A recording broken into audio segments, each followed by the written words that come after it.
Në vitin 2015, Erion Velia i premtoi se në Tiranë nuk të ndërtoi më pa ushitur apartamentet boshe, por sot ky premtim duket i paralizuar, pasi kryeqyteti numëron mbi 40.000 apartamente të pashitura dhe të pavëna me qira. Pavarësisht kësaj, ndërtimet vazhdojnë ndërsa çmimet e larta i bëjnë të papërballueshme për qytetarët. Rritja e çmimeve referenciale dhe kostos së materialeve ndërtimore e ka përkeqësuar situatën. Në vitin 2023, qeveria arriti çmimet e referencës për ndërtimet në 32 zona kadastrale të Tiranës me një shtrejtim nga 5 deri në 76%, që nga viti 2015 lejet e ndërtimit janë rritur ndjeshëm, duke arritur kulmin në vitin 2022 me mbi 1.8 milion metra katror ndërtim. Kulla Shumkaçe po e dominojnë skyline-in e Tiranës me projekte si Tulipani i Tiranës dhe kulla 44 dhe 55 kaçe në rrugën Dritan Hoxha.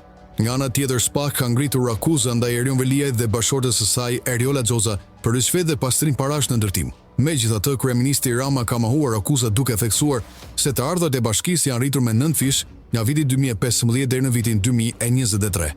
Urbanisti Gentian Kaprata dhe ekonomisti Zef Preçi shprehin shqetësime se ndërtimi në Tiranë nuk është për shtërim, por për pastrimin e parave.